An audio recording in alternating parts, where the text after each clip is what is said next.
মামুন ভাইয়ে যায় যাওয়ানের নিয়ত আছে বাঙ্গালাইছে নিয়ত ওই যে নমুনা খারাপ,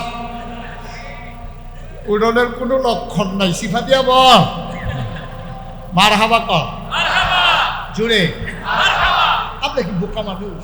আমরা তো বুদ্ধিমান মানুষ। এখন আমরা সব বুঝি।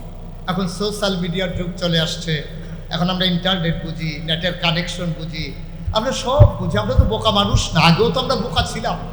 আমরা সবসময় বুদ্ধিমান মানুষ ছিলাম।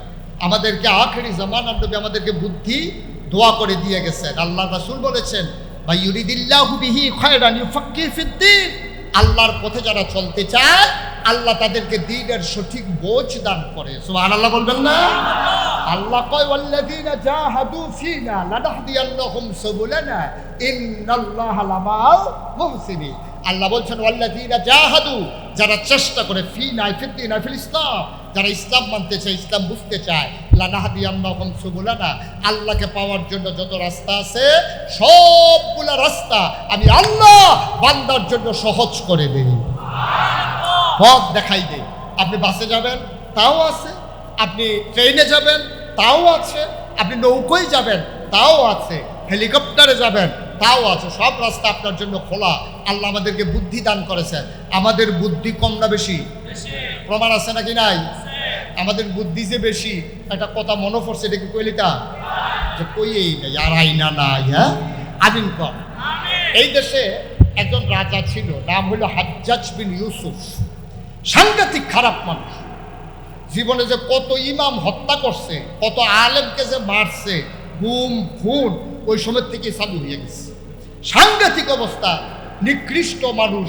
এই মানুষটি একেবারে একটা বিশৃঙ্খলা তৈরি করে ফেলছে। হাজ্জাজ বিন ইউসুফ, সে নামধারী মুসলমান ছিল কিন্তু সে প্রকৃত মুসলমান ছিল। সে মানুষকে হত্যা করতো কথায় কথায়, তার ক্ষমতাকে পাকাপুক্ত করতে গিয়া সে যা করার তাই করেছে। আপনারা বোধহয় মনে করতেছেন আমি কোনো মহিলার নাম বলবো নাকি? পুরুষ তারা আশায় রয়েছে ওই নামটা কমু। ইকবাল ভাইয়া তো পুরা কইতে দেরি, টপ করে গিল্লা লাগবে একটা ভাত দিলা বলে। আপনি যত এখন আমি সেই নামটা কইতাম না।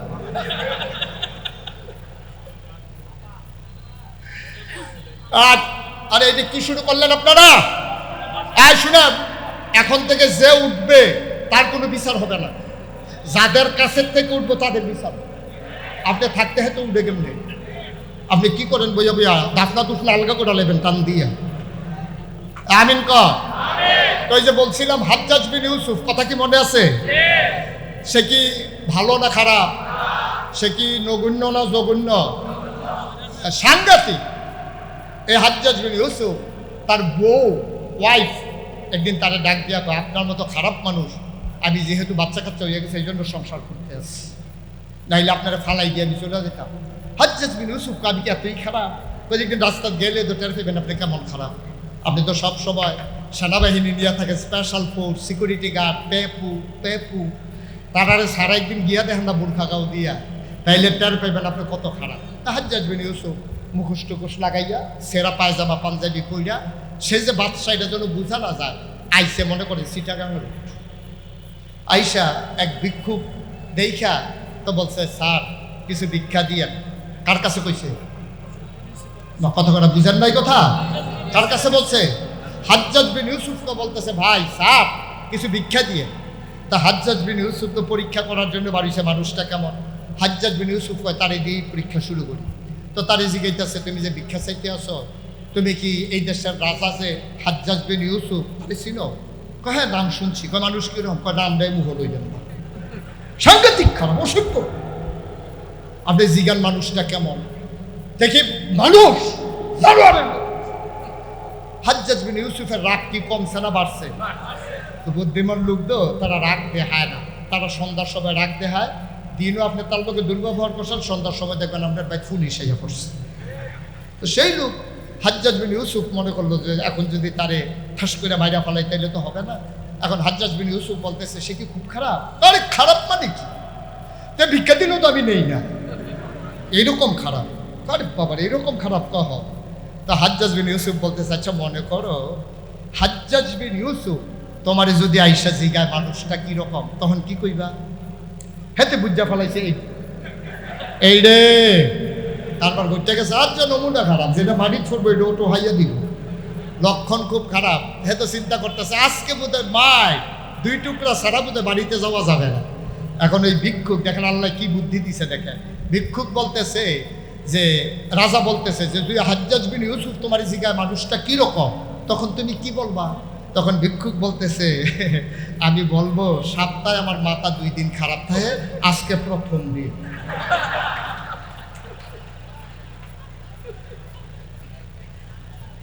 হাজ্জাজ বিন ইউসুফ কই বুদ্ধি গুণে বাচ্চা গেল, বুদ্ধি গুণে বাচ্চা গেল, নাইলে তোমার মারছে তো কত মানুষ আইতো, কিন্তু বাচ্চা গেলা যাও, আর ধরতে পারলাম না। এই ছিল আখিরি নবীর উম্মতের মর্যাদা, এই ছিল আমাদের বুদ্ধি, ঠিক কিনা কম?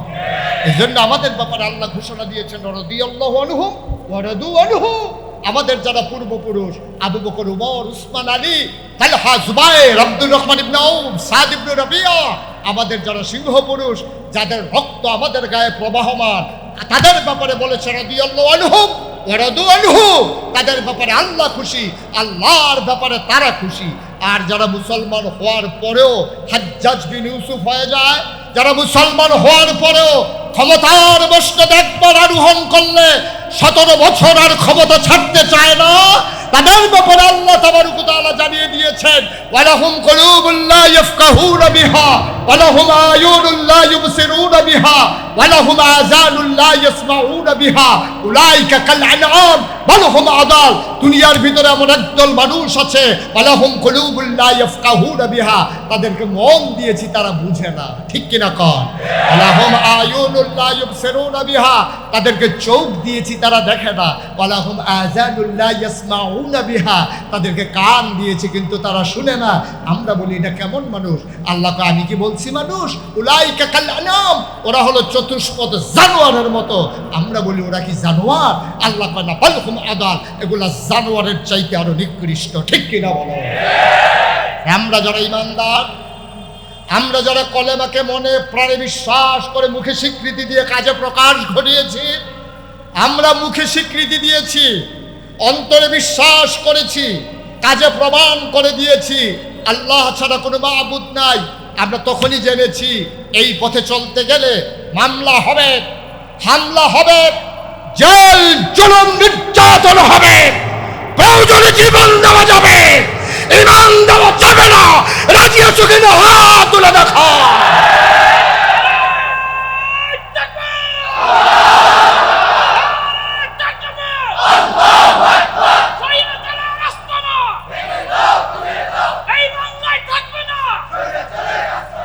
সবাই পড়ে না আমি, জুড়ে পড়ে না আমি।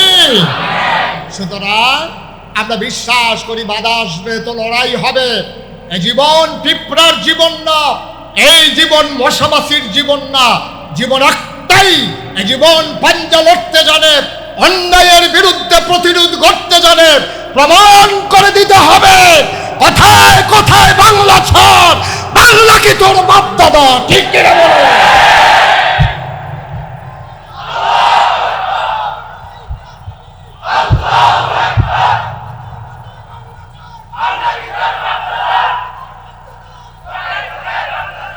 যেদিন গেছে একেবারেই গেছে, ওই দিনের আশা করে আর লাভ নাই। আমরা নতুন দেশ বিনির্মাণে স্বপ্ন দেখছি, যে দেশ হবে কলেমার ভিত্তিতে দেশ, ঠিক কিনা বলো? যে দেশ হবে ইনসাফের, যে দেশ হবে জুলুমবাজের পতনের, যে দেশ হবে চাঁদাবাজের পতনের, ঠিক কিনা বলো? এই দেশকে কারো কাছে লিজ দেওয়া হয় নাই। তোমার যেমন বাবার ভিটা, আমারও বাবার ভিটা, ঠিক কিনা বলো? কম করো নাই। কথায় কথায় মসজিদের মিম্বার থেকে আলেমদেরকে বেজ্জতি করে নামিয়ে দিয়েছো, মাইক কেড়ে নিয়েছো কোরআনের তাফসীর করার সময়। ছেলেরা যেমন শাহবাগ কাঁপিয়ে দিয়েছিল, কথায় কথায় বাংলা ছাড়, বাংলা কি তোর বাপদাদা।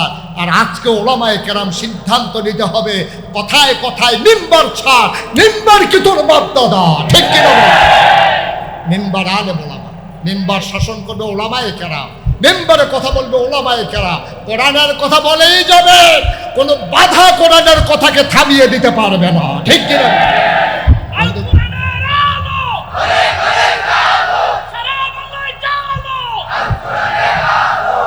সবাই পড়ে না আমি। বন্ধুগণ, আমি যে বলছিলাম নবীজি কলমা পড়ার কারণে পাথর দিয়ে আঘাত মারলো, নবীকে গালি দিল, আর আমি মুশতাক ফয়েজি কলমা পড়লে আমাকে হাদিয়া দেওয়া হয়, তোহফা দেওয়া হয়, সবাই মিলে স্লোগান দেওয়া হয়, হুজুরের মতো মানুষ হয় না। কারণটা কি? কারণ হচ্ছে একটাই, নবী যে কথা বলেছেন, কাজে প্রকাশ ঘটিয়েছেন, অন্তরে বিশ্বাস করেছেন।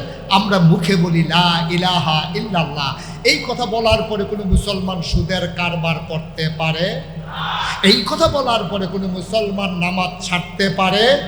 এই কথা বলার পরে কোনো মুসলমান ফাইল আটকিয়ে ঘুষ খাইতে? সহজ হিসাব। কিন্তু আমরা তো সবই করি, আবার কলমাও পড়ি। তাইলে ওই যে মামুন ভাই বলছিল, আমাদের মুখে বলি কিন্তু বিশ্বাস আমরা স্থাপন করতে পারি নাই। এটাই হচ্ছে আমাদের দুর্ভাগ্য। আল্লাহ যেন হেফাজত করে, সবাই করি আমিন। বন্ধুরা আমার, ভাইরা আমার, ১,৫০০ বছর আগে নবী আসলেন। নবী এসে মানুষকে অন্ধকার থেকে আলোতে, গুমরাহি থেকে হেদায়েতে, কুফর থেকে নবী ইসলামে নিয়ে আসলেন। এখানেই শেষ নয় বাবা, আল্লাহ নবী একটা সুন্দর সমাজ বিনির্মাণ করলেন। মক্কায় ১৩টা বছর, বাকি ১০ বছর কাটিয়ে দিলেন মদিনায়। তিনি যখন বিদায় হজের ভাষণ দিতে দাঁড়ালেন, তিনি দাঁড়িয়ে সবাইকে সাক্ষী রেখে বললেন, আমি কি আমার দায়িত্ব পালন করতে পারি নাই? সবাই চিৎকার করে বলেছিল, হ্যাঁ আপনি আপনার দায়িত্ব পালন করে দিয়েছেন। আল্লাহ নবী হাত উঠিয়ে আল্লাহকে সাক্ষী রেখে চোখের পানি ছেড়ে দিয়ে বলেছিলেন, মাওলা রব্বে কারীম, ১,৪০,০০০ সাহাবা সবাই প্রমাণ দিয়েছে, সাক্ষী দিয়েছে, আমি আমার দাওয়াত পৌঁছে দিয়েছি। আবার আপনি আপনার দিনকে বিজয়ী হিসাবে রেখে দেন। বলেন সুবহানাল্লাহ। আল্লাহ তাবারক ওয়া তাআলা আজও যেন তাকে বলেন, ও সিদ্ধির গুঞ্জার মানুষ, কোনো চিন্তা নাই, কোনো পেরেশানি নাই, দিন ছিল, দিন আছে, দিন থাকবে, তবে শর্ত রয়ে গেছে একটা, ওয়ালা তাহিনু ওয়ালা তাহজানু ওয়া আনতুমুল আলাউনা ইন কুনতুম মুমিনিন। তোমাদের কোনো ভয় নাই, তোমাদের কোনো পেরেশানি নাই, তোমরাই হবা সফল কাম। ইন কুনতুম মুমিনিন, যদি তোমরা মুমিন হইতে পারো। ঠিক কিনা?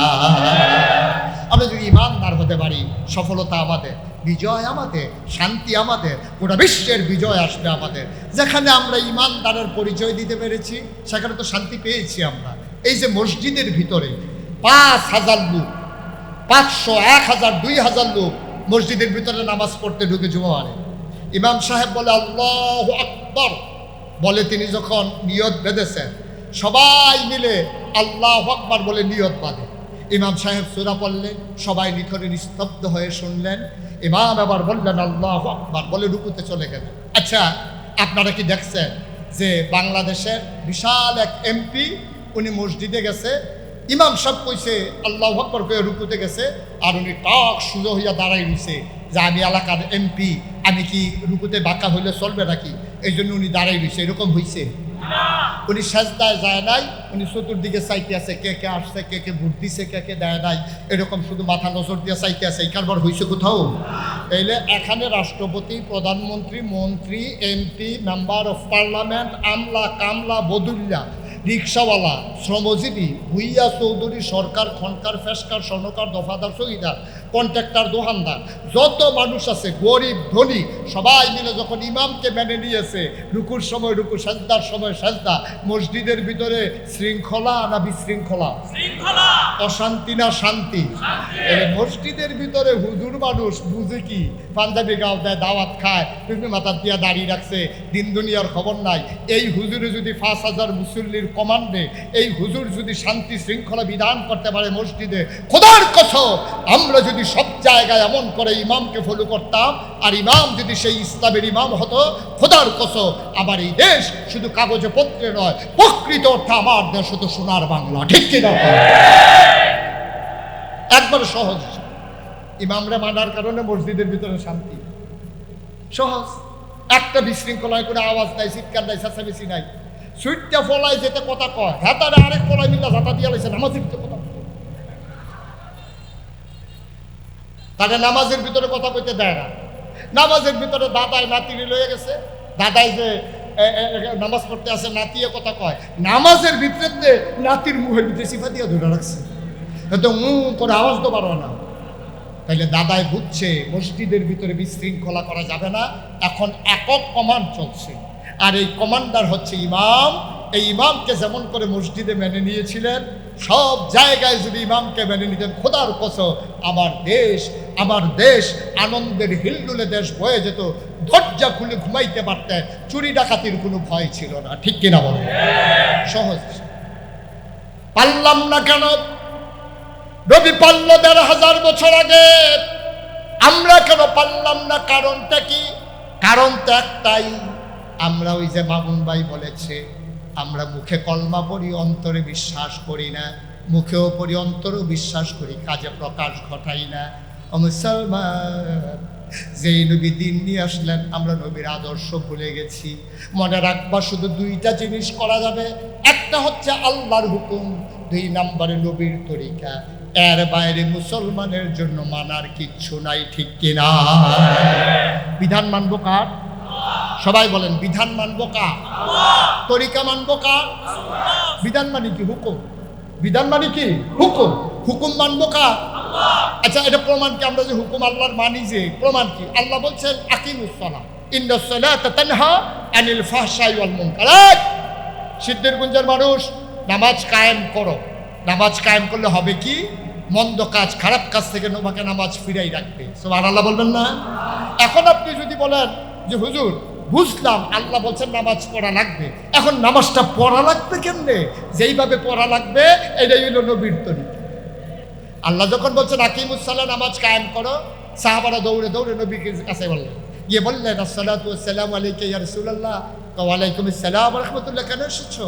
ইয়া রাসূলুল্লাহ, জানতে চাই, আল্লাহ বলছেন আকিমুস সালাহ, নামাজ কায়েম করো। নামাজ কায়েম করা লাগবে কেমনে এটা তো জানি না। আল্লাহ বলছে ওয়ার কওমা রাকিন ওয়াসজুদু মা সাজিদিন, কিন্তু সাজদা কারে কয়, রুকু কারে কয়, এটাই তো বুঝি না, আপনি একটু বুঝাই দেন দেখি। নবীজি বললেন ঠিক জায়গায় চলে আসছো, সল্লু। নবীজি বলছেন সল্লু, তোমরা নামাজ পড়ো। আল্লাহ বলছেন আকিমুস সালাহ, নামাজ কায়েম করো। নবীজি বললেন সল্লু, তোমরা নামাজ পড়ো। এখন দুইটা তো বুঝে গেলাম। সাহাবারা কই, ইয়া রাসূলুল্লাহ পড়ার জন্যই তো আসলাম, পড়াটা লাগবে কেমনে? নবীজি বললেন সবাই সোজা হয়ে দাঁড়াও। অজু আছে? অজু কারে কয়? অজু মানে হচ্ছে নাকে পানি দিয়া গড়গড়ার সাথে কুলি করা, নাকে পানি দিয়া নরম জায়গায় পৌঁছে দেওয়া, আর হচ্ছে আর কি বলে এই গড়গড়ার মুখমণ্ডল মাসেহ করা অজু, আর হচ্ছে কনুই পর্যন্ত ধৌত করা, 4 ভাগের 1 ভাগ মাথা মাসেহ করা, আর পায়ের টাকনু সহ ধৌত করা। তো বুঝতাম ইয়া রাসূলুল্লাহ অজু আছে। গোসল, তোমাদের কি কারো গোসলের দরকার আছে? গোসল কি কারণে করতে হবে? নবী বুঝালেন। গোসল কেমনে করা লাগবে? গড়গড়ার সাথে কুলি করতে হবে, পানি গলায় দিয়া কোনো আওয়াজ করতে হবে গলায়, নাকের একেবারে নরম জায়গা পর্যন্ত, যেখানে পানি গেলে জলে উঠে ওই পর্যন্ত পানি পৌঁছে দিতে হবে। গায়ের সমস্ত শরীর একটা পশম পরিমাণ জাকনাও শুকনা রাখা যাবে। এর এই অজু ওই গোসল আছে? কই হ্যাঁ ইয়া রাসূলুল্লাহ রেডি। আবার বললেন সাল্লু, তোমরা নামাজ পড়ো। সবাই লাইন ধরে দাঁড়ালেন, নবীজি কিরাত করলেন, রুকু দিলেন, সাজদা দিলেন, আবার বললেন সাল্লু কামা রাআইতুমুনি উসাল্লি, আমি যেইভাবে নামাজ পড়েছি তোমরা দেখে দেখে এইভাবে নামাজ পড়ো। নামাজের হুকুম করলেন কে? আল্লাহ। আর দেখাই দিলেন কে? এই হুকুম হইল বিধান, আর দেখানো হইল তরিকা। সুবহানাল্লাহ বলবেন না? তাহলে আমরা হুকুম মানবো কার? আল্লাহ। তরিকা মানবো কার? কেন মানবো? এই নবী তো সেই নবী। কোন নবী? এটা বলেই আমি আলোচনা শেষ করে দেব। অনেকে যে শুনছে 3-4 ঘন্টা দেরি হইব, এই জন্য কয় শুধু শুধু আর দেরি করে আপনার বাড়ির জায়গা না, এটা একটা কথার কথা। সবাই ধৈর্য ধরে বসেন, এই কিছুক্ষণের ভিতরে শেষ করে দেবো ইনশাআল্লাহ। আল্লাহ যেন কবুল করে, সবাই পড়ি আমিন। বন্ধুগণ, নবী কেমন নবী একটু শুনেই আমরা শেষ করে দেবো ইনশাআল্লাহ। তাহলে নবীর ব্যাপারে 3টা উপাধি, 3টা বিখ্যাত উপাধি। ইমামুল, সবাই কথা, ইমামুল, খাতামান, রাহমাতুল্লিল আলামিন। এবার আসেন, নবীজি ইমামুল মুরসালিন প্রমাণ কি? আল্লাহর নবী তিনি বসে আছেন কাবার কিনারে, হেলান দিয়ে চোখ বন্ধ করে আরাম ফরমাচ্ছিলেন। ইসলামের চরম পরম দুশমন, নাম হইল আবু জাহাল। কি নাম? বন্ধু না শত্রু? ছোট না বড়? কি ঘুম চলে আসছে আপনাদের? নবীর শত্রু আবু জেহেল, ইসলামের শত্রু ছোট না বড়? বড় শত্রু আবু জেহেল। খুব খেয়াল করেন, সূক্ষ্ম কথা, চিকন কথা মন দিয়ে শুনতে হবে। নবী বসে আছেন কাবা করে হেলান দিয়া। এমন সময় এই যে নবীর চাচা আবু জেহেল আয়েশা কয়, মোহাম্মদ, মোহাম্মদ, জুড়ে বলতে হবে তো, মোহাম্মদ। কে কয়? কে কয়? আবু জেহেল। আমি এই কথা এক মাহফিলে গিয়ে জিজ্ঞেসি, যে ডাক দিয়া জিজ্ঞেসে কইছে মোহাম্মদ। আমি ওই কে কয়? সবাই মিল্লা কইতেছে, হুজুর আমরা কি হ্যাঁ আসলাম, কে কয়? আমি কেমনে কয়? আপনারা তো কইতেন পারছেন কে কয়। হ্যাঁ, বোঝা গেল সচেতন শ্রোতা। কে কয়? আবু জেহেল কয় মোহাম্মদ। তুমি তো এক এক দিন এক এক কথা বলো না। আচ্ছা আজকে বলো দেখি, কোনো মজার কথা আছে নাকি, নতুন কোনো কথা আছে? তুমি তো একদিন বলো কুলু লা ইলাহা ইল্লাল্লাহ, বলে দিলা যে লা ইলাহা ইল্লাল্লাহ, আর তুমি নাকি রাসূল মুহাম্মদুর রাসূলুল্লাহ। বেড়া, আমি হইলাম তোর চাচা। আমি থাকতে আল্লাহ আমারে দেখে না, তোরে দেখে না? তোর চাচা আবুল আহাবদ আছে, দেখতে কি তোর চেয়ে কম সুন্দর? পয়সাও ভালো আছে। তুই বেটা এতে বাপ মারা গেছে ফেরো থাকতে, মা মারা গেছে 6 বছর বয়সে, যায় দাদা পাইছিলি 13 বছর বয়সে, দাদাও নাই। হেই বেটা তুই করছে আমি নবী আর আমরা আইসলাম দুনিয়াতে এমনি, আল্লাহ তোরে দেখে আমরা দেখে না। নবীজি কয় তো আপনারা দেখে না, আমি কি করতাম? তাহলে ঠিক আছে যাও, তুমি যখন নবী তুমি কও আল্লাহ কইছে যাও, এটা দিয়া কথা নাই। তো নতুন কোনো কথা আছে নাকি? নবীজি মুচকি হেসে কয়, চাচা গত রাত্রে তো একটা সাংঘাতিক ঘটনা ঘটছে। সুবহানাল্লাহ বলবেন না? আবু জেহেল করে সামনে দিয়ে এসে বসছে। এই যে বসছে কথাটা শোনার জন্য, এটা কি মানার জন্য না টিটকারি মারার জন্য? টিটকারি মারার জন্য। আপনার দেশে দেখছেন না, আলেম ওলামা দেখলেই একদল মানুষ আছে শুধু শুধু টিটকারি মারে, আছে নাকি নাই? তারা মাদ্রাসাত করেতে 7 বছর বয়স, তে কোরআন শরীফ লইয়া দোকানের সামনে দিয়া যায়, দোকান ভর্তি মানুষ তারে ডাক দিয়ে নিয়া এমন টিটকারি মারে, তে মাদ্রাসায় যাইতে এখন লজ্জা পায়। তারে ডাক দিয়ে নিয়ে গেছে, মাদ্রাসা ভর্তি হইছো, পাঞ্জাবি দোমা ফানাইছো, টুফিও তো মাথার দিছো, হুজুর দইয়া যাইতেছো গা। নুহু নবীর নৌকাটা কোন কাঠে আছিল কম? নুহু নবীর নৌকা কোন কাঠের আছিল? হেতারে ধরছে জিগাইত। এইটা কি জাননের লেগে না টিটকারি মারনের লেগে? বাংলাদেশে এমন অনেক মানুষ আছে হুজুর দেখলেই টিটকারি মারার জন্য গাও চুলকা। হুজুর একটু তাড়াতাড়ি আনে, দেখলেই টিটকারি মারে, হুজুর দাওয়াত করা। তো তুই হুজুরের দাওয়াতের খবর লইয়া লাভ কি? তুই তো হবিন্দি বেরিয়ে ভিক্ষা দিচ্ছা, ঠিক কিরকম? হুজুর দেখলেই টিটকারি মারে, হুজুরের শরীরে একটু মোটা, হুজুরের দেখলেই টিটকারি মারে। হুজুর দরজা দিয়ে ঢুকে, দরজা দিয়ে ঢুকেন নাকি? হুজুরের দরজা দিয়ে ঢুকবো না, উফরি দিয়ে টিন খুললে পড়বো, তোর সমস্যা কি? হুজুরের দেখলেই টিটকারি মারা একদল মানুষের অভ্যাস। মনে রাখবা, নাতিরে টিটকারি মারলে যেমন দাদার কলিজা ফেটে যায়, আলেম ওলামাকে টিটকারি মারলে নবীর কলিজায় লাগে, ঠিক কিনা বলো? সেটা আলেম ওলামারে টিটকারি মারা যাবে না, তাদের সাথে সম্পর্ক রেখেই চলা লাগবে, ঠিক কিনা কও? যেন সবসময় মনে থাকে। এখন নবীজিরা এসে আবু জেহেল কয়, নতুন ঘটনাটা কি একটু বলো দেখি। একবারে মনোযোগ দিয়ে বসছে। নবীজি বলছে, চাচা গত রাত্রে খাওয়া দাওয়ার পরে আমি শুয়ে আছি উম্মে হানির ঘরে। এমন সময় জিবরাইল এসে কয়, আসসালাতু ওয়াসসালামু আলাইকা ইয়া রাসূলুল্লাহ, আসসালাতু ওয়াসসালামু আলাইকা ইয়া হাবিবাল্লাহ, আসসালাতু ওয়াসসালামু আলাইকা ইয়া শাফিআল মুজনুবিন, আসসালাতু ওয়াসসালামু আলাইকা ইয়া রাহমাতাল লিল আলামিন। আমাকে ডাক দিল জিবরাইল। আমি চাচা লাফ দিয়ে উঠলাম, ঠান্ডা পানি দিয়ে ওযু করলাম। আমাকে হাতে ধরে ধরে টেনে টেনে কাবার কিনারে আনা হলো, সিনা সাফ করা হলো। আবার আমাকে বোরাকের উপরে উঠানো হলো। বোরাক তো আপনি চিনবেন না, গাদার মতো। ওটার উপরে উঠাইয়া জিবরাইল সহ উঠে শু করে একটা উড়াল মারলো। আমরা চলে গেলাম ফিলিস্তিনে, মসজিদে আকসার সামনে। বলেন সুবহানাল্লাহ। খুব মনোযোগ।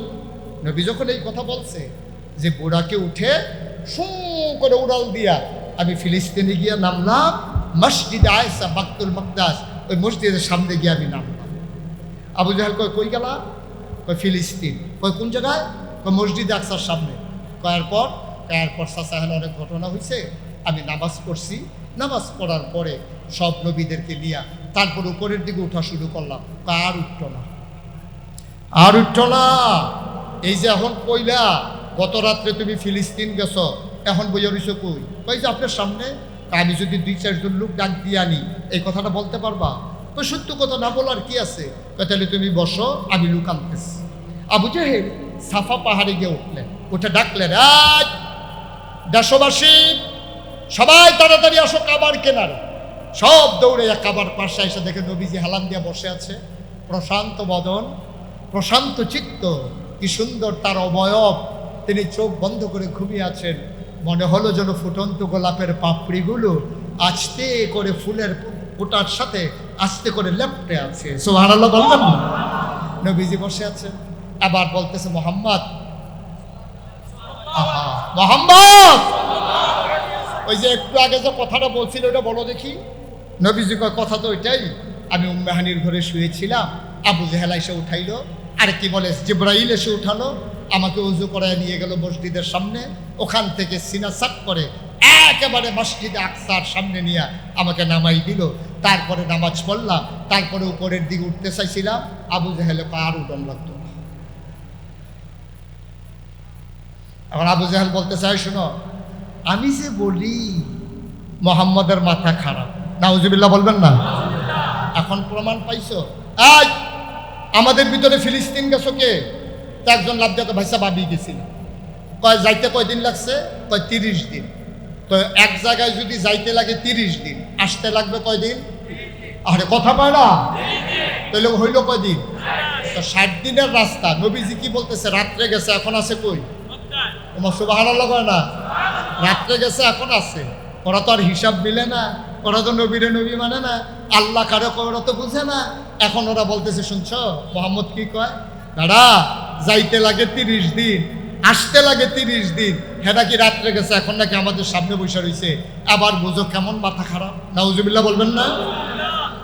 নবী চুপ মেরে বসে আছেন। কাফেরারা সবাই একজন আরেকজনকে, আবু জাহেল আপনি যে আমাদেরকে ধমক দিতে আছেন, আপনি যেমন ওরে নবী মানেন না, আমরা কি মানি? আমরাও তো মানি না। ওনারে নিয়ে বেশি পাগল হয়েছে আবু বকর, বেশি আশ্রয় প্রশ্রয় দিয়া আবু বকরের মতো কিছু লোক পাইয়া মোহাম্মদের সাহস বেড়ে গেছে। বা আজকে আবু বকরকে ছুটাইতে হবে, এইরকম পয়েন্ট আর আমরা সুবিধা মতো নাও পাইতে পারি। একজন দৌড় দিয়ে যাও, আবু বকরকে ডাক দিয়ে নিয়ে আসো। একজন দৌড়ে এগিয়ে ডাক দিছে, আবু বকর ভাই সাহেব, ও আবু বকর ভাই সাহেব, ওই জেহেল ভাই সাহেব আপনারা ডাকে। আবু বকর সিদ্দিক দিলেন দৌড়, কাবার কিনারে এসে দেখে নবী বসে আছে, চতুর্দিক দিয়ে কাফেরারা ঘেরাও দিয়ে রেখেছে। আবু বকরের মনটা হঠাৎ করে কেঁপে উঠেছে। ওরা জাহেল মূর্খ, নবীর গায়ে হাত উঠালো নাকি? কোনো নবীর গায়ে নবীকে কোনো অপদস্থ করলো নাকি? আবু বকর সিদ্দিক এসেই বললেন, আসসালাতু ওয়াসসালামু আলাইকা ইয়া রাসূলুল্লাহ। নবী গো, ও নবী, গত রাত্রে আপনি কই ছিলেন? সুবহানাল্লাহ বলবেন না? নবীজি বলছে গত রাত্রে আমি ছিলাম না, এটা কিন্তু আবু বকর শুনে নাই। খুব খেয়াল করেন, শুনছে কাফেরেরা, আর আবু বকর কাফেরদের সামনে এসে বলতেছি, ইয়া রাসূলুল্লাহ গত রাত্রে আপনি ছিলেন কই? আপনি যেই যেই ঘরগুলোতে থাকেন সবগুলো ঘরে আমি তালাশ করছি, মক্কার কোথাও আপনারা খুঁজে পাই নাই, গেছিলেন কই? এই কথা বলার পরে এখন সব কাফেরেরা আবু জেহেলের দিকে চায়। আজ আইছিলেন সোড়াইতেন, আনছিলেন আবু বকরের সোড়ানের লেগে হেবারে দিয়ে আরো শক্ত হইয়া ধরছে হয়। এবার যখন সাক্ষী রাজ সাক্ষী হয়ে গেছে, আপনার কোন যে আবু মোহাম্মদের দিয়ে আবু বকরের সোড়াইবে, আবু বকর দিয়ে আরো শক্ত সাক্ষী হইতে আছে। মোহাম্মদ কয় ছিল না, আবু বকর কয় খুঁজা পাই নাই, তো সাক্ষী নইল। সুবহানাল্লাহ বলবেন না? টেনশন করো না, লাইন আরো আছে, লাইন করতে আছে। আবার আবু বকর সিদ্দিককে আবু জেহেল দাইকা কয়, আবু জেহেল আবু বকর তুমি কি শুনছো মোহাম্মদের কথা? কই কি বলছে? মোহাম্মদে কয় গত রাত্রে খাওয়া দাওয়ার পরে ঘুমের থেকে উঠটা সে নাকি ফিলিস্তিন গেছে। কোথায় নাকি? কহ এই জন্য তুমি পাই নাই। সুবহানাল্লাহ বলবেন না? সে ফিলিস্তিন গেছে, এটা কি তুমি বিশ্বাস করো? তুমি তো একটা বিবেকবান মানুষ, তুমি তো হিসাব বুঝো, শিক্ষিত সজ্জন। তুমি জানো না ফিলিস্তিন যাইতে কয়দিন লাগে? কহ শুনছি 30 দিন লাগে। কত আসতে লাগে 30 দিন। তো সে কয় রাত্রে গেছে, আর এখন আমাদের সামনে বসে, এটা তুমি বিশ্বাস করো? আবু বকর মুচকি হেসে কয়, এর চাইতে বড় বড় কথাই তো বিশ্বাস করছি। সুবহানাল্লাহ বলবেন না? শুধু এটা কেন, এর চাইতে বড় কথা বিশ্বাস করি নাই আমরা? আমরা যারা ঈমান এনেছি, আমরা তো এর চাইতে বড় কথা আরো বিশ্বাস করেছি। তিনি বলেছেন আল্লাহ আছে, কোনোদিন আল্লাহ দেখি নাই, কোনোদিন আল্লাহ দেখা দেয় নাই, কিন্তু নবী বলছেন আল্লাহ আছে, আমরা বলেছি অবশ্যই আল্লাহ আছে, ঠিক কিনা কর? এই নবীর কথা শুনে আল্লাহ না দেখে আল্লাহ মাইনা নিলাম। এই নবী কয় ফেরেশতা আছে, আমি কি ফেরেশতা দেখছি? আমরা মেনে নিছি না ফেরেশতা? নবী বলছে জান্নাত আছে, জাহান্নাম আছে, আমরা তাও মেনে নিয়েছি। নবী বলেছেন ওনার আগে নাকি অনেক নবী এসেছেন, আমরা তাও মেনে নিয়েছি। আবু জেহেল যেই নবীর কথা শুনে আল্লাহকে না দেখে আল্লাহ মেনে নিলাম, যেই নবীর কথা শুনে পরকাল বিশ্বাস করলাম, যেই নবীর কথা শুনে জান্নাত আর জাহান্নাম বিশ্বাস করে নিলাম, এই নবী শুধু বলেছে রাতের বেলা ফিলিস্তিন গেছে। এটা কি একটা কথা নাকি? এটা তো একটা সাধারণ কথা। এটা কি নবী বলছে না তুমি বলো? কয় তোমার নবী তো বলছে, নাইলে জিজ্ঞেস করো। আবু বকর কয় জিজ্ঞেস করা লাগবে না, তুমি বলো সত্য বলছে নাকি? কহ তোমার নবী এই কথা বলছে। আবু বকর সিদ্দিক চিৎকার করে কয় আবু জেহেল রে, ও আবু জেহেল, বুঝে ধরুক আর না ধরুক, জ্ঞানের আওতায় আসুক আর না আসুক, এই কথা যদি নবী বলে থাকে তুমি শুনে রাখো, অবশ্যই নবী সত্য বলেছে।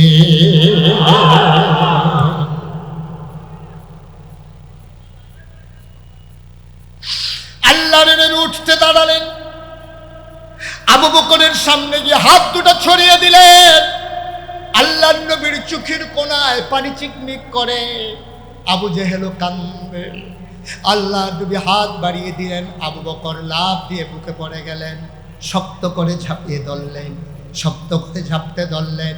আবার ডাক দেয়া কয় আবু বকর, ও আবু বকর, আমার কাছে একটা কথাও শুনতে চাইলি না, আমার একবারও জিজ্ঞেস করলি না নবী আপনি কি সত্যি সত্যি গেছিলেন নাকি? একটু শোনার পরেই তুই বিশ্বাস করে ফেললি। আজকে থেকে তুই আর আবু বকর শুধু আবু বকর না, আজকে থেকে আমি নবী তোর নাম রেখে দিলাম আবু বকর সিদ্দিক। মুসলমান, মুশতাক ফৈজি কোনোদিন আসে নাই, আর কোনোদিন তোমাদের মাঝে আসবো কিনা জানি না। যদি কোনোদিন মুশতাক ফৈজি না আসে, মনে রাখো আমি এসেছিলাম, মনে রাখো আমি কথা কয়টা বলে গেলাম। আজকে মন সাক্ষী দিয়েছে, 36 বছর মুশতাক ফৈজি বাংলায় দেশের বাইরে ওয়াজ করে, কদম দিলেই মাহফিলের ওজন বুঝি। আজকে সিদ্ধিরগঞ্জ 3 নং ওয়ার্ড কদম রাখার পরে মন কেন জানি সাক্ষী দিয়েছে, তোমাদের মাহফিল আমার আল্লাহ কবুল করে নিয়েছে। তুমি যদি বলো কেমন করে বুঝলেন, আমি বলি তুমিও বুঝেছ, তুমি উপলব্ধি করো নাই, তুমিও বুঝেছ। সন্ধ্যার পরে যেই জায়গায় বৃষ্টি হলো, সন্ধ্যার পরে বৃষ্টি হওয়ার পরে আকাশে মেঘের ছুটি ছুটি এখনো আছে। কি সুন্দর বৃষ্টি মুক্ত রাত আল্লাহ উপহার দিলে, মাহফিল কবুল হওয়ার জন্য এই প্রমাণটাই যথেষ্ট, ঠিক কিনা বলে? আল্লাহর নবী আবু বকর সিদ্দিক কেমন করে বিশ্বাস করলেন? এটার নাম হইল বিশ্বাস। বিবেক ধরে না, জ্ঞানে ধরে না, কিন্তু নবী বলেছেন আমি ফিলিস্তিন গিয়েছি।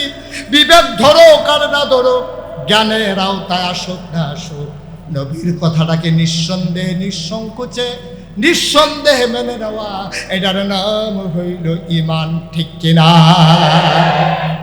এখানেই শেষ না বন্ধু। আল্লাহর নবী একদিন বললেন আবু বকর, আবু বকর প্রস্তুত থেকো, যে কোনো দিন একদিন বোধহয় মক্কা ছেড়ে দেব। মাঝরাত সবাই নিথরে নিস্তব্ধ, একটা কেউ জাগনা নাই। পাখিগুলো আপন নিরে ঘুমিয়ে পড়েছে, গরুগুলো গোয়াল ঘরে ঘুমায়, শিশুর মায়ের বুকে মুখ রেখে ঘুমায়, বেওয়ারিশ কুকুরগুলো নিরাপদ আশ্রয়ে প্রিয়তম স্বামী প্রিয়তমা স্ত্রীকে নিয়ে ঘুমিয়ে পড়েছে, কেউ জাগনা নাই। নিথরে নিস্তব্ধ পৃথিবী, শিশির বিন্দুর আওয়াজ ওই ঘরের চালের ভিতরে টিপ টিপ করে ঝরে, সেই আওয়াজও শোনা যায়। আল্লাহর নবী ঘর থেকে উঠলেন, তিনি ঘুম থেকে জাগলেন, তিনি আবু বকরের দরজায় দিয়ে আস্তে ধরে কড়া নাড়লেন। আবু বকর দরজা খুলে দিয়ে বলেন লাব্বাইক ইয়া রাসূলুল্লাহ। আল্লাহর নবী চমকে উঠলেন, তিনি থমকে দাঁড়ালেন, তিনি আশ্চর্যান্বিত হয়ে গেলেন। ডাক দেখো আবু বকর রে, আবু বকর, চুপি চুপি একটা মাত্র ডাক দিলাম, কেমনে টের পাইলা? তুমি কি ঘুমাও না? আবু বকর কান দেওয়ার কই, ইয়া রাসূলুল্লাহ, যেই দিন আপনি বলেছিলেন তৈরি থেকো, যে কোনো সময় রওনা দেওয়া লাগতে পারে, ওই দিন থেকে আবু বকরের পিঠ আর বিছানায় লাগে না।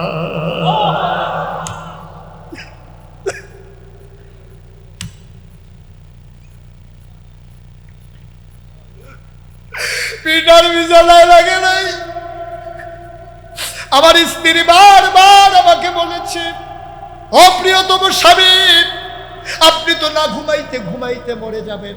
একবার ডাইনে কাত হয়ে পড়ে যান, একবার বামে কাত হয়ে পড়ে যান, সামনের দিকে পড়ে যান ঘুমাতে ঘুমাতে। কোন সময় আপনার নাকটা ফেটে যায়। ও আবু বকর, বিছানায় এসে ঘুমান। আবু বকর বলে, না, ঘুমানো যাবে না, আমার নবী যে কোনো সময় এসে ডাকতে পারে। বিবি গো, ও বিবি, আমি যদি নাক ডেকে ঘুমাই, আমার নবী দরজায় দাঁড়িয়ে যদি একবারের বেশি 2 বার ডাকা লাগে, ও বিবি, আমার কলিজায় মানবে না। একটা ডাকের বেশি 2টা ডাক আমি শুনতে পারবো না। আমার নবী বলেছেন তৈরি থেকো। আমি শুয়ে থাকলে তো তৈরি থাকা হলো না। আপনি তো মরে যাবেন। আমি আবু বকর মরে যাই, কোনো আপত্তি নাই, কিন্তু আমার নবীর 2টা ডাক আমি দিতে দেব না। আল্লাহ নবী হাঁটা দিলেন উল্টা, যেদিকে মদিনা সেদিকে গেলেন না, উল্টা পথে হাঁটলেন। আবু বকর সিদ্দিক কই, গুস্তাখি মাফ কর দিজিয়ে, বেয়াদবি মাফ করবেন। আপনি কেন মদিনায় যাওয়ার কথা বলে উল্টা পথে হাঁটছেন? আপনি কি মদিনার রাস্তা ভুলে গেছেন? নবী মুচকি হেসে কয়, আবু বকর, আমি রাস্তা ভুলি নাই, মক্কার কাফেরদেরকে রাস্তা ভুলিয়ে দিচ্ছি। ওরা মদিনার রাস্তায় খুঁজবে, ওরা যেন বিভ্রান্ত হয়, এই জন্য আমি উল্টা দিকে হাঁটলাম। ওরা যখন খুঁজতে খুঁজতে ক্লান্ত হয়ে যাবে, তখন আমরা মদিনার পথ ধরব। কত বড় দার্শনিক, কত বড় তিনি জ্ঞানী মানুষ, কত বড় তিনি যুদ্ধবীর, কত বড় রণকৌশল তার। তিনি 3 দিন পর্যন্ত মদিনার রাস্তায় গেলেন না, কারণ মদিনার দিকে ওরা খুঁজবে। এজন্য তিনি গেলেন মদিনা থেকে উল্টা দিকে। যেতে যেতে হঠাৎ করে তাকিয়ে দেখলে সূর্য পশ্চিম আকাশে হেসে উঠেছে। আবু জেহেল বললেন, আবু বকর বললেন, ইয়া রাসূলুল্লাহ, ইয়া হাবিবাল্লাহ, এখন যে রাখালেরা গরু ছাগলগুলো নিয়ে বের হয়ে যাবে, আমাদেরকে চিনে না কে আছে? আমাদেরকে দেখলে তো ওরা চিনে ফেলবে, কাফেরারা খবর পেয়ে আমাদের কল্লা আলাদা করে ফেলবে। নবীজি বললেন, ওয়ালা তাহিনু ওয়ালা তাহজানু ওয়া আনতুমুল আ'লাউনা ইন কুনতুম মুমিনিন। ভয় নাই, চিন্তা নাই, পেরেশানি নাই। আল্লাহ তো অনেক আগেই ঘোষণা দিয়েছে, চিন্তার দরকার নাই। সফল কাম আমরা হবই হব যদি আমরা মুমিন হই। যেহেতু আমরা ঈমানদার, আমাদের ভয়ের কিচ্ছু নাই। ঠিক কিনা বলো? আল্লাহর নবী ডাক দেয়া আবু বকর, সকাল হয়ে যাচ্ছে, ধুধুমরু প্রান্তরে ধরা পড়ে যাব। কথা সত্যি বলেছ, দেখো তো কোথাও কোনো পাহাড়ি গুহা পাও নাকি? আবু বকর সিদ্দিক খুঁজতে খুঁজতে গুহা পেয়ে গেলেন। গুহার নাম সৌর। সৌর গুহার কিনারে গেলেন। আল্লাহর নবীকে বললেন, ইয়া রাসূলুল্লাহ, গুহা পাওয়া হয়ে গেছে। আবু বকরকে নবী নিয়ে বললেন, চলো গুহায় ঢুকে যাই। আবু বকর হাত ছড়িয়ে গুহার মুখে দাঁড়িয়ে গেলেন। আল্লাহর নবী কয়, কেন পথ আটকে দিয়েছো? আবু বকর সিদ্দিক কয়, নবী গো, ও নবী, আপনি আগে ঢুকবেন না, আপনি বাইরে দাঁড়াবেন, আমি আগে গুহায় ঢুকবো। কয়, কেন আমি ঢুকবো না? তুমি কেন আগে ঢুকবা? কয়, পাহাড়ি গুহা, কখনো কোনো মানুষ বাস করে নাই, এখানে হিংস্র জন্তু জানোয়ার থাকতে পারে, সাপ বিচ্ছু থাকতে পারে। আমি একটু আগে গিয়ে দেখি কোনো হিংস্র জন্তু জানোয়ার আছে কিনা, তারপরে আপনি ঢুকবেন। আল্লাহর নবী চোখের পানি ছেড়ে দিলেন। ও আবু বকর, আমারে গেলে সাপ বিচ্ছু কামড়াবে, তুই গেলে বুঝি কামড়াবে না? তুই ঢুকবি, তোরে বুঝি কামড়াবে না, আমারে কামড়াবে? আবু বকর সিদ্দিক ডাক দেয়া কয়, নবী গো, আমার মতো 100 আবু বকর যদি মরে যায়, ইসলামের কিচ্ছু হবে না গো নবী। আপনার যদি কিছু হয়ে যায়, ইসলাম থাকবে না।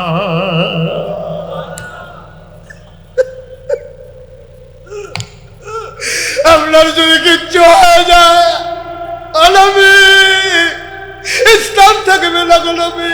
আমি মরে যাই, আপত্তি নাই, আমি আগে দেখতে চাই গুহা নিরাপদ কিনা। আবু বকর সিদ্দিক গুহায় ঢুকলেন, নবীকে ডাকলেন, আহলান সাহলান মারহাবা, মোস্ট ওয়েলকাম, ও হাতে আপনাকে স্বাগত। নবী আস্তে করে ঢুকলেন, ক্লান্ত পরিশ্রান্ত দেহ তার। তিনি বললেন, আবু বকর আসন পেতে বসো, আমি একটু আরাম ফরমাই।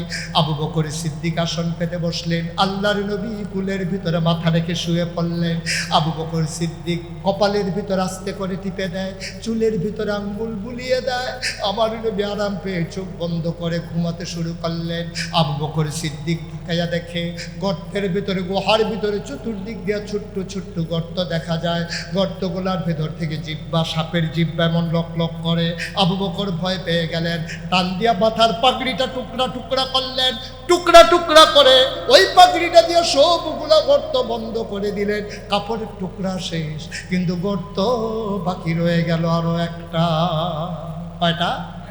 কাপড়ের টুকরা, কাপড়ের টুকরা নাই, গর্ত বাকি রয়ে গেছে একটা। কি দিয়া বন্ধ করবে? আর কাপড়ের টুকরা নাই। আবু বকর সিদ্দিক নবীর মাথার নিচ থেকে আস্তে করে একটা কদম বের করলেন, পাটা দিয়া গর্তের মুখে এমন করে চাপা দিয়ে রেখেছেন। বিষাক্ত সাপ, বিষধর সাপ গর্ত থেকে বের হতে না পেরে আবু বকরের পায়ের ভিতরে ছুবল মারলেন। বিষাক্ত ছুবলে আবু বকরের দেহটা নীল হয়ে গেল। আবু বকর শক্ত করে দাঁত দিয়া ঠুট কামড়ে তিনি আওয়াজটা চেপে রাখলেন, যেন আওয়াজে নবীর ঘুম ভেঙে না যায়। ও মুসলমান, আবু বকর আওয়াজ চাপালেন ঠুট কামড়ে দিয়া, চোখের পানি বন্ধ করবেন কি দিয়া?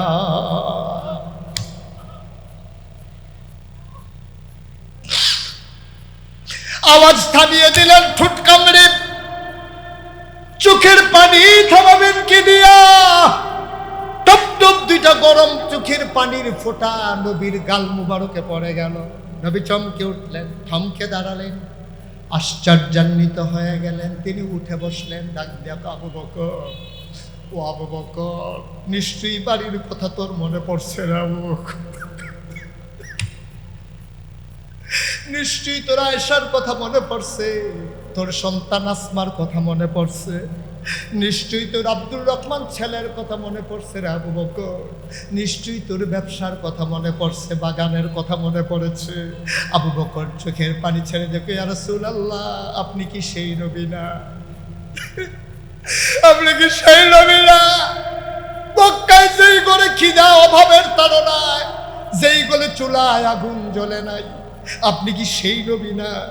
ওই মায়েরা যাদের চুলায় আগুন জ্বলে না, ওই মায়েরা বাচ্চাকে তুলে করে আপনার ঘরের দরজায় এসে দাঁড়িয়ে থাকতো। আপনি যখন ঘর থেকে বের হতেন, মায়েরা দেখাতো, ওই যে তাকাইয়া দেখো। বাচ্চাগুলো আপনার সুন্দর চেহারার দিকে তাকাইতো। 3 দিন ধরে না খাওয়া, 2 দিন ধরে না খাওয়া বাচ্চারা ওই খাবারের কথা ভুলে যেত।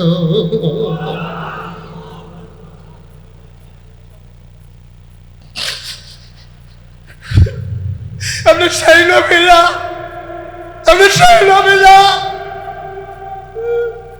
যার চেহারার দিকে তাকাইলে বাচ্চারা খিদার কথা ভুলে যায়? আপনি সেই নবী যার চেহারার দিকে তাকাইলে অসুস্থ মানুষ তার অসুস্থতা ভুলে যায়?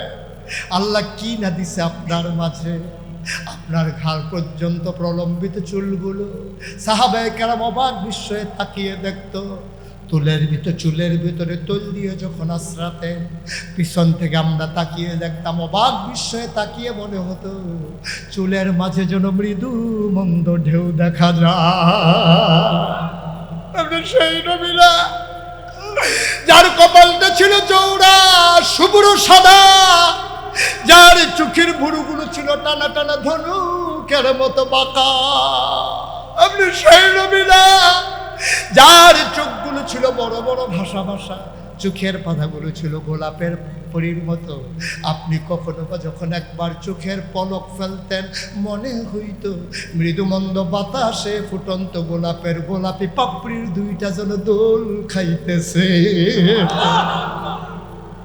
আপনি সেই নবী না যার নাকটা ছিল খাড়া, ছিদ্রগুলো ছোট ছোট?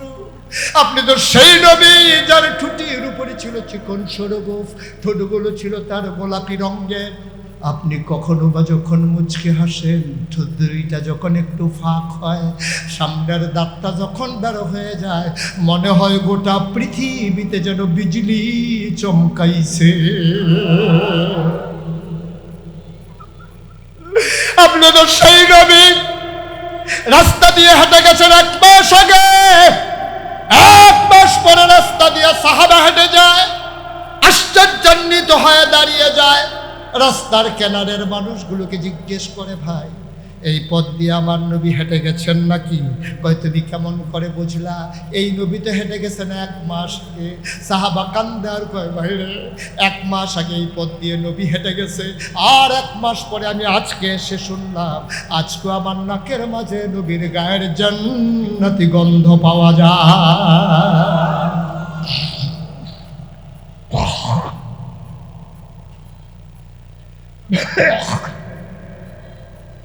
ও নবী, আপনার মাথা মুবারক আবু বকরের কুলে, আর আবু বকর কান্না করবে আয়েশার জন্যে, আবু বকর কান্না করবে নিজের বাড়ির জন্যে, আবু বকর কান্না করবে আসমা আব্দুর রহমানের জন্য। কেমনে ভাবলেন গো নবী? আল্লাহর নবী কয়, তাইলে কান্দো কেন? কয়, মনে করেছিলাম বলবো না, কিন্তু আপনি জিজ্ঞেস করেছেন না বলে উপায় নাই। নবী গো, ও নবী, সাপ আমার পায়ের তালুতে ধ্বংসন করেছে, বিষের জ্বালায় ছটফট শুরু করেছি, আওয়াজ থামাইতে পারছি, চোখের পানি থামাইতে পারি নাই। আল্লাহর নবী কয়, আবু বকর রে, তুই আর ইসলামের জন্য কি করবি রে আবু বকর? আবু বকর, দুনিয়াতে নবীদের কোনো বন্ধু হয় না রে, একমাত্র আল্লাহ ছাড়া। যদি আমি নবীরে আল্লাহ হুকুম দিত একজন বন্ধু বানাই নাও, খোদার কসম তুই আবু বকরকে আমি নবী বন্ধু বানাইতাম।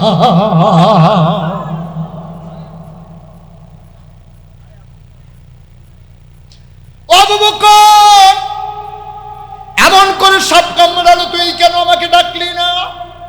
আবু বকর কয়, আপনার ঘুম ভাঙ্গানোর দুঃসাহস আমি পাই নাই। আবার আল্লাহ নবী ডাক দেয়া কয়, দেখি দেখি কোথায় কামড়ে দিয়েছে সাপ। আবু বকর পায়ের তালু দেখালেন, এখনো দাঁতের চিহ্ন দেখা যায়, রক্ত বের হয়ে আছে। আল্লাহ নবী তার জিহ্বা থেকে একটু লালা আঙ্গুলের মাথায় লাগালেন, আবু বকরের ধ্বংসনের জায়গায় একটু লালা লাগাই দিলেন। আবু বকর কয়, খোদার কসম, সাপ কামড়ানোর আগে আমার পাটা যেমন ছিল, ওই লালা লাগানোর পরে আমার পাটা আগের চাইতে আরো বেশি আরাম পাচ্ছিল।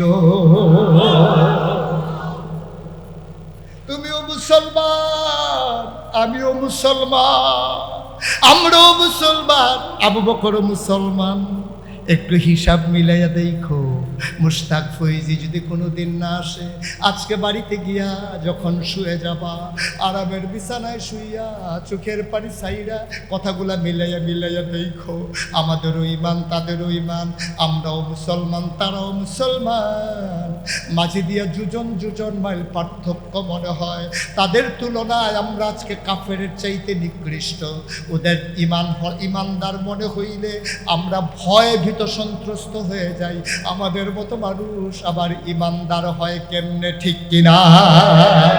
ওদের চরিত্র, ওদের সৌন্দর্য, ওদের ব্যবহার, ওদের লেনদেন, ওদের চলাফেরা, ওদের চাওয়া পাওয়া, ওদের হিসাব নিকাশ, ওদের দাম্পত্য জীবন, ওদের ব্যক্তি জীবন, ওদের পারিবারিক জীবন, ওদের সামাজিক জীবন, ওদের রাজনৈতিক জীবন, ওদের ইন্টারন্যাশনাল রিলেশন, ওদের জিন্দেগি আমাদের জিন্দেগি মনে হয় যেন আকাশ যুজন মাইল, জমিন আর আকাশের মাঝে যতটুকুন ফারাক, তাদের চরিত্রের সাথে আমাদের জীবনের তার চাইতে আরো বেশি ফারাক, ঠিক কিনা কও? কেমনে শান্তি পাবেন? শান্তি ওরা পাবে না তো আমরা পাবো। আমরা পাবো, কথার ঠিক নাই, কাজের ঠিক নাই, খাওয়ার ঠিক নাই। কয় যে হুজুর এত নামাজ পড়ি কবুল হয় না তো। হবে কেমনে? তুমি যেই টুপি মাথায় দিয়ে মসজিদে ঢুকছো, ওই টুপিটাও তো সুদের টাকার টুপি। কেমনে হবে কবুল? তুমি মসজিদে ঢুকছো যেই পাঞ্জাবি পয়রা, ওই পাঞ্জাবিটাও তোমার ঘুষের টাকায় কিনা, ঠিক কিনা কও? কেমনে হবে কবুল? তোমার নামাজ কবুল হবে না। সুদের টাকা দিয়ে টুপি কিনো, ঘুষের টাকা দিয়ে পাঞ্জাবি কিনো, খাও মদের টাকা বিক্রি কইরা, মানুষের সম্পদ লুণ্ঠন কইরা, রাস্তার গম বিক্রি করে খাও। হগিন্ডি বেডির লিগে বিস্কুট আইছে, হেই বিস্কুট নেতায় খাইয়া বলব। খাদাস কারে কয়? লজ্জা শরম আছে নাকি? জিন্দিগিটার একটু সুন্দর কর। কি হবে? কি হবে মর্যাদা দিয়ে? আমি তো প্রায় বলি, আমার এই সোনার জিন্দেগি, এত মানুষ, এত স্লোগান, এত চিৎকার চেঁচামেচি, পর্দার আড়াল থেকে জানালে খুলে মায়েদের ওয়াজ শোনা কান পেতে আমার যুবকেরা রাস্তার 2 ধারে দাঁড়িয়ে আছে। আমি তো বিশ্বাস করি একজন মানুষকে যদি 1000 টাকা করে দেওয়া হয়, তারপর ওই মানুষগুলো এই লম্বা সময় নিয়ে কারো কথা শুনবে না, ঠিক কিনা বলো? ওদেরকে টাকা দেওয়া হয় নাই, খাবার দেওয়া হয় নাই, দলীয় কোনো কারণে ওরা আসে নাই, ওরা এসেছে তাদের ঈমানকে মজবুত করার জন্য, ঠিক কিনা বলো? ওরা এসেছে কোরআনের কথা শুনে কোরআনের রঙে নিজেকে রাঙিয়ে দেওয়ার জন্য, ঠিক কিনা বলো? সুতরাং আমি মাঝে মাঝে মনে করি, যাহা মুশতাক ফয়েজি কারণে কারণে এই নামটা জানে না বাংলা ভাষাভাষী এমন মানুষ খুব কমই আছে, ঠিক কিনা কম? এই দুঃখে গেছিলাম সৌদি আরব, আবার গেছিলাম হজে। আমি মনে করেছি বাংলাদেশে তো মাস্ক লাগাই আর লাগে খালি বুরখা গাউদনের বাহির হয়েছে, ফলাফাইল দেখলে ডাক দেয়, কি কইয়া এটা পৌন যেত। গেলাম সৌদি আরব, হজ করতাম, গেছি মিসফালা দিয়ে রাস্তা দিয়ে হাঁটতেছি। এখন মক্কা শরীফের ছোট ছোট বাচ্চারা, সৌদি আরবের বাচ্চা, আরবিতে কথা বলে। আমার তো নাসিনারি কথা দেখি যে বাচ্চাগুলো মারে বাবারে হাতে দুটো টাইনা আনছে। তাই মনে করছি কি দেখাবে আল্লাহ জানে, কিছু বোধহয় দেখাবে। ও মা আমার কাছে আন না আঙ্গুল দিয়ে সেটা ফলাফেনে দেখায়, মুরব্বী। আমি কই বেড়া তোরার দুঃখে এখন পর্যন্ত আইও থাকতাম পারলাম না। এক কথা কইয়া কি বিপদে পড়ছিলাম, কথা কইছিলাম 5 বছর আগে ফলাফেন এটা লাগাই দিছে এই 5ই আগস্টের পরে। মার হাবা কাটা রে ভাই, কয়দিনের জিন্দেগি, কয়দিনের জিন্দেগি, কি করবে টাকা দিয়ে, কি করে মানুষ? আপনি যদি পেট ভরে খেয়ে ফেলেন, আপনি যদি আমি লাঠি দিয়ে পিটাই যে একটা মিষ্টি খাওয়াই লাগবে, আপনি কাঁদতেন না পারবেন, আপনি কি খাইতেন পারবেন, ঠিক কিনা কম? পেট ভরে গেলে আপনি খাইতে পারবেন না তো বাবা। পেটটা যখন ভরে যাবে, আপনি যদি একটা মিষ্টি দেন, আপনি তাকাইয়া তাকাইয়া কাঁদতে পারবেন, খাইতে পারবেন না। আমি এই কুমিল্লাতে মুরাদনগর এক মাহফিলে গেলাম, তো ওরা আমারে পিএসকে জিজ্ঞেস করছে, হুজুর কি পছন্দ করে? ও হুজুর গুড়া মাছটা, দেশি মাছ পছন্দ করে। তো ওরা চলন দিলে মাছ আনছে, কই মাছ, একটা মাছের দাম 1000 টাকা। প্লেটে যখন দিছে অর্ধেকটা করে 2 সাইডে বাড়ি রয়েছে, বাইকের জায়গাটা আছে। আমি চিন্তা করলাম, জিগেলাম কত? হালি হুজুর 4000। আমি কই মজা এই মাছটা দিছে না, আরেকটা 2টা। মনে মনে কই হাদিয়া না দিলেও 2000 কারবার গড়াইলেছি। দাঁড়াই রয়েছে, আর প্রাইভেট কারওলা বৃষ্টির ভিতর দিয়া যাই গেতে মনে মনে একটা প্রাইভেট কার হইলে ভালো আছে। তারে আল্লাহ প্রাইভেট কার দিছে, এই চিটাগাং রোড জামো ফইরা ফইরা মনে মনে দেহে উপরের দিকে চাইয়া দেহে একটা হেলিকপ্টার যাইতে আছে, তে মনে মনে কয় জামো ফললো এটা ভালো আছে। এটাই তো মানুষের চাহিদা। যার পা নাই সে পা চায়, যার পা আছে সে সাইকেল চায়, যার সাইকেল আছে সে মোটর সাইকেল চায়, যার মোটর সাইকেল আছে সে প্রাইভেট কার চায়, যার প্রাইভেট কার আছে সে হেলিকপ্টার চায়, যেন জামে পরে আটকে থাকা না লাগে। সুতরাং চাহিদা ও ফুরন্ত, চাহিদার শেষ নাই, বলতে হবে আলহামদুলিল্লাহ, এর উপরে কোনো কিচ্ছু নেই। বন্ধুগণ, আমি মুশতাক ফয়েজ, আপনারা দেখেছেন আমার নামের পাশে পীর সাহেব লেখা আছে। আমি গতানুগতিক কোনো পীর না, আমার দাদা ছিলেন ফুলফুরা পীর সিলসিলার একজন পীর।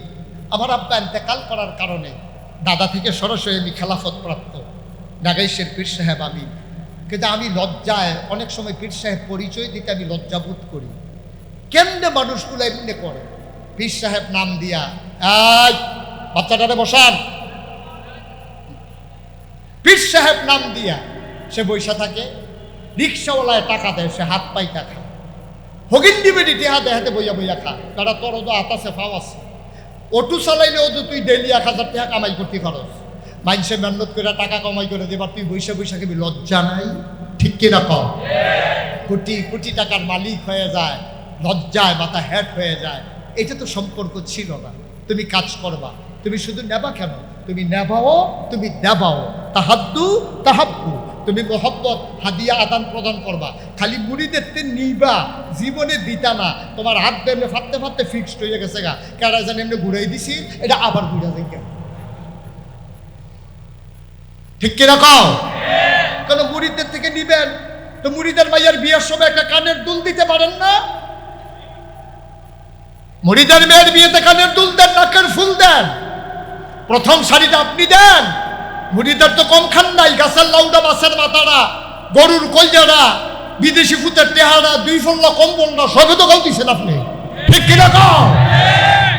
আর বিয়ার সময়, তার মাইয়ার বিয়ার সময় বলতে পারলেন না, তুমি আমার এত মহব্বত করো, আব্বা আব্বা ডাকো, এটা আমার দাদা দাদা ডাকে, তাই প্রথম শাড়িটা আমি দেবো, গলার মালাটা আমি দেবো। আপনি পীর সাহেব, আপনার তো টাকার অভাব নাই, মুখে দিয়ে তো বের হয় না, ঠিক কিনা কও? আপনার রবির সুন্নাত ছেড়ে দিয়েছে। বন্ধুগণ, আমি মুশতাক ফয়েজি শুধু বুঝার জন্য বলি, করোনার সময় রাতের আধারে বাজার করে আমি গাড়ি নিয়ে নিয়ে মানুষের দরজায় দরজায় নক করে অন্ধকারের ভিতরে যারা বাজারে যেত, ভয় পেত, তাদেরকে আমি পটলা ভরে বাজার করে দরজায় দিয়ে আসতাম। আমি মুশতাক ফয়েজি গত বছর যখন বন্যা হলো, আমি পানি ভেঙে ভেঙে আমার এলাকায় মানুষদের ঘরের দরজায় গিয়া আমি চাল, মুড়ি, তারপরে আপনার বিভিন্ন জিনিস নিয়ে দরজায় দাঁড়াইছি। মানুষগুলো কেঁদে ফেলছে, হুজুর আপনার মতো মানুষ পানি ভেঙে নিয়ে আসছে। আমি বললাম, আপনারা আমারে দেখতে মন চায়, আমার মন চায় না, এই জন্য আমি ছুটে এসেছি। বন্ধুগণ, এটাই তো হওয়া উচিত, এটাই হওয়া উচিত। আপনি যেমন ইসলামের নেতা হবেন, আপনি সমাজেরও নেতা হবেন। এটার জন্য এমপি হওয়া, মন্ত্রী হওয়া জরুরি না। আপনি ইচ্ছে করলে ঘরে বসে আপনি খেদমত করতে পারেন, ঠিক কিনা? আপনার তো এই অভ্যাস নাই, আপনি শুধু নিতে জানেন, দিতে জানেন না। দেবে আমি মুশতাক ফয়েজি, যেদিন আমার পরিচিতি বেড়ে গেল, সবাই যখন চিনল, আমার দায়বদ্ধতা আমাকে আর ঘুমাতে দেয় না। স্বপ্ন তো তাই যা আমাকে ঘুমোতে দেয় না, স্বপ্ন তা নয় যা ঘুমিয়ে ঘুমিয়ে দেখা হয়। আমি অস্থির হয়ে যাই, আমি যে একদিন তো মরেই যাব। এত মানুষ যে এত ভালোবাসলো, এত মানুষ যে আমাকে চিনলো, মহব্বত করলো, আমার কি এই সমাজে কিছুই করার নাই? যেই চিন্তা সেই কাজ। আমি 10 জন ইঞ্জিনিয়ার নিয়ে একটা টিম করলাম। আমার মুরিদের মাঝ থেকে 10 জনকে ডেকে বললাম যে বাবারা, একটা মসজিদ, একটা হাসপাতালের ডিজাইন করো। ওরা 21,000 স্কোয়ার ফিট প্লাস একটা হাসপাতাল, নিচতলায়, দোতলায়, 3 তলায় মসজিদের ডিজাইন করে আমাকে নিয়ে আসলো। আমি বললাম, এটা কি? কই যে হুজুর হয়েছে বলছিলেন হাসপাতাল আর মসজিদ, এই যে নিয়ে এসেছি। আমি বললাম, এটা করতে কেমন টাকা লাগবে? 30 কোটি টাকা। কয় কোটি? মা কথা কয় না, কয় কোটি? আমি বললাম, দাদা তোরা রে কইছিলাম দেখে কি তোরা আমার এমনি ভয় দেখাইবি? কি করছ তোরা? 30 কোটি জীবনে তো দেখছ? হুজুর 1 কোটি তো দেখছি না। তারেক বেটার কাম দেয় না, 30 কোটি উঠাই দিছ। হুজুর একটা নিয়ত করে নাই না স্যার। তখন আমি নিয়ত করলাম, আমি মুশতাক ফয়েজি 1 বছর মাহফিল করে যত টাকা হাদিয়া পাই, 1 বছরে যত টাকা হাদিয়া পাই, পুরো হাদিয়া আমি আমার মসজিদ, এতিমখানায় এবং এই যে হাসপাতাল, ওইটার ভিতরে দিয়ে দেব। আমি 1 বছরে জমাইলাম 25 লক্ষ টাকা। আমি দিয়া মসজিদের কাজ শুরু করলাম। 24 সালের জুন মাসের 1 তারিখ আমার মসজিদের 1 তলার ছাদ হয়েছে, যেখানে হাসপাতাল হবে। এই গত মাস, এই চলতি মাসে 19-20 2 দিন লাগিয়ে আমার 2 তলার ছাদ হয়েছে। 3 তলার কাজ এখন চলতেছে। একসাথে নামাজ পড়বে 6,000 লোক। মারহাবা বলবেন না? কয় হাজার? আর নিচে ফ্রি হাসপাতাল, কোনো টাকা লাগবে না। অসহায় মানুষটাকে না ফেলতে পারলে বাকি খরচ আমাদের, ইনশাআল্লাহ। আমরা সেই পরিকল্পনা নিয়ে যাচ্ছি, কাজ চলতেছে ইনশাআল্লাহ। আমি একটু নিয়ত করেছিলাম, একজন মানুষ পাইল আমার এই হাসপাতাল আর মসজিদের কথা বলবো, এটা আমার ওয়াদা ছিল। আমি নিজে 25 লক্ষ টাকা দিয়েছি। মাহফিল থেকে যখন বাড়িতে যাই, আমি মসজিদের কাছে নেমে যাই, মাঝ রাতে হাত উঁচিয়ে চোখের পানি ছেড়ে আমি দোয়া করি, আল্লাহ ও মাওলা, আমি যদি মরে যাই তাহলে মসজিদ কে করবে? আমাকে ওই পর্যন্ত হায়াত দাও, যেন মসজিদের কাজটা শেষ করে তারপরে যেন আমার মৃত্যু হয়। আমিন বলবেন না? আমি আল্লাহর কাছে চাই, আল্লাহ যারা এই মসজিদে বিন্দু বিন্দু করেও শরীক হবে, তোমার নবীর কথা অনুযায়ী, মান বানা লিল্লাহি মসজিদান বানাল্লাহু লাহু বাইতান ফিল জান্নাহ, যে দুনিয়াতে মসজিদ বানাবে, আল্লাহ তুমি জান্নাতে তার জন্য ঘর বানাই দিবা, এটা তোমার ওয়াদা। আজকে এই কবুল হওয়া মাহফিলটাতে আমরা সবাই মিলে তওবা করব। দরকার আছে নাকি নাই? মায়ের জন্য, বাবার জন্য দোয়া করব। যারা উঠতেছেন, একজন লোক উঠবেন না। আমরা এখন দোয়া করব, সবাই নামাজের মতো করে বসে। আমি দোয়া চাই, আমার এই হাসপাতাল, আমার এই মসজিদ আমরা যেন দাঁড় করিয়ে দিতে পারি, আমাকে যেন সেই হায়াত আল্লাহ দান করে। সবাই পড়ে না আমিন। আমার মসজিদে অনেকে অনেক টাকা দিয়েছেন। আমি এই পর্যন্ত 6 কোটি টাকা আমার মসজিদের জন্য আমি খরচ করে ফেলেছি। আপনারা যদি মনে করেন যে হুজুর এ বিশাল মসজিদ, আপনার মতো মানুষ, এ বিশাল হাসপাতাল, আপনার মতো মানুষটা যদি 25 লক্ষ টাকা দিতে পারেন, আমি বুঝি পারি না? অবশ্যই আপনি পারেন। আহলান সাহলান মারহাবা, মোস্ট ওয়েলকাম। আমার এই জগতে আপনাকেও স্বাগত। আসুন সবাই মিলে জান্নাতে ঠিকানা বানিয়ে নেই, সবাই মিলে নিজেদের গোনাগুলো মাফ চেয়ে নেই। আমরাও যেন এই মসজিদে শরিক হয়ে আমি যেন গর্ব করে বলতে পারি আমিও মসজিদ বিনির্মাণে একজন অগ্রসেনানী। আল্লাহ যেন আমাদেরকে কবুল করে, সবাই পড়ে না আমিন। কত রিক্সাওয়ালার টাকা এখানে ঢুকেছে, কত শ্রমজীবী মানুষের টাকা এখানে ঢুকেছে, আমরা সবাই মিলে তওবা করব, আল্লাহ যেন কবুল করে, সবাই পড়ে আমিন। আমরা সবাই মিলে আমার এই কাঙ্ক্ষিত মসজিদে আমরা ইনশাআল্লাহ শরিক থাকব। আমার মামুন ভাই আছেন, ইকবাল ভাই আছেন, আমার ইঞ্জিনিয়ার ভাই কই, এই যে ইঞ্জিনিয়ার, সবাই আছেন। আপনারা প্রাণ ভরে আমার জন্য দোয়া করবেন। আমার এই স্বপ্নের মসজিদটাতে আপনিও হবেন একজন গর্বিত সৈনিক।